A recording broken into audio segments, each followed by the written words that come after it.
movie fans, the first topic I want to talk about today is that James Gunn put out a recent comment saying how Superman Legacy is going to feel different from all of his other movies, and that I love the second comment that making Superman Legacy as is making him feel like a kid again. I love hearing this because the more he talk about this movie, the more I'm excited for Superman Legacy and just excited for the DC universe. That you have somebody who loves these characters. And I think he's just a great storyteller. I mean, he made you care about a talking tree and a talking raccoon. He made you care about a bunch of characters, Guardian of the Galaxy characters that weren't well known, weren't A-list characters, but yet he was able to make great, entertaining movies. Hell, his Suicide Squad movie made you care about King Shark and a bunch of characters that were villains. So it's just I don't really get why people would be not excited for him as in charge of DC Studios and excited for his Superman movie because I'm like his track record right now. You look at just his track record, his filmography. I mean, he's made a lot of great entertaining movies. And he knows how to tell great stories and make you care about characters that aren't even characters you would think you would care about. So, and him saying it makes him feel like a kid again, I love hearing that. Again, Superman to me is my favorite character of all time, and I haven't loved a Superman movie since Superman 2.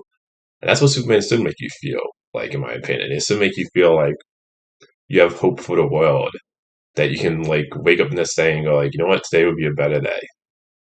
That will make you feel like, okay, the world's not so bad. And I think that's what's been kind of lacking since Superman 2 for me when it comes to the film side. When it comes to the TV show side, Smallville with Will Lois did a great job of still making him give you different interpretations of modern Superman, but at the same time, still keeping the core aspect of the character. So the more he talks about this movie, I'm just like, based on James Gunn's track record of filmographies of films he's done, I have no doubt he'll make a great Superman movie. Now, obviously, I won't know until the movie comes out and I see it in 2025, but I just think he's like saying a lot of great things about the way he's talking about this movie, and I just can't wait for Superman Legacy. The next thing I want to talk about is Assassin 3 announced. I'm not a fan of these movies. The accent's great in those movies. I like Chris Hemsworth, but at the end of the day, it's just I feel like they're pretty poor when it comes to story and character. But I know a lot of people really love these movies, and feel like they're throwback action movies. So even though I'm not personally excited for Assassin 3, I don't have any interest in it. I'm happy for the fans that really enjoy or love these movies that they're getting another one. So that's my thoughts on that news. It just doesn't interest me, but excited for the fans that do enjoy and love those Assassin movies. The next thing I want to talk about is Bad Bunny's Sony-verse movie got pulled from the schedule. Like, I can't remember the name of the character. He's supposed to be like an anti-hero in the Spider-Man comics where the character's a wrestler. I'll be honest, I wasn't really excited for this movie. It's a character that's not really all that well known. And let me say this, yeah, you can make a fun, great movie with a lesser known character that's been shown in plenty of films.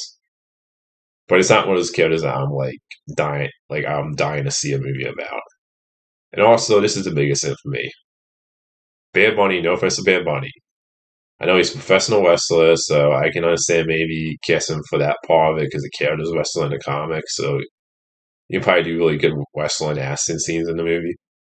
But he's a professional wrestler, singer, rapper, and he's barely done any movies. Like he's not really an actor. Like he hasn't done much to show that he's a good actor.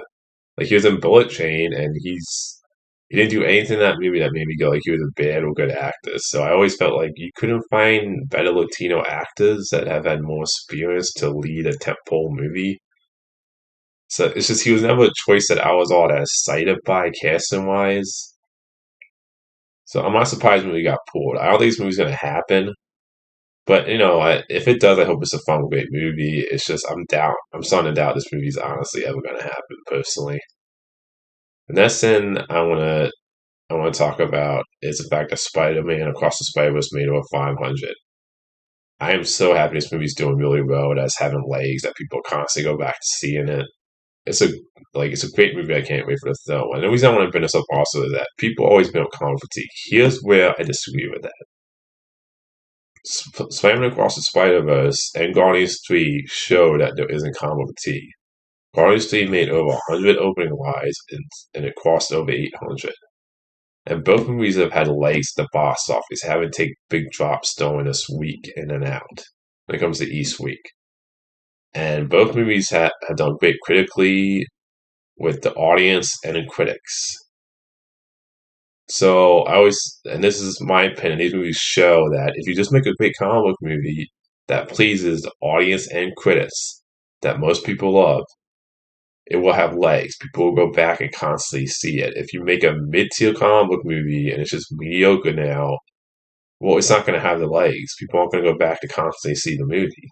And that's with any type of franchise or genre. So again, I just want to point that out to me is that Guardians 3 and Spider-Man Across Spider-Verse clearly show comic fatigue is not happening if the quality is there. But yeah, I love seeing that this movie's made over 500 so far, and it's definitely going to keep making more money. So I'm just happy for its success as a person who loves this movie. Until next time, movie lovers.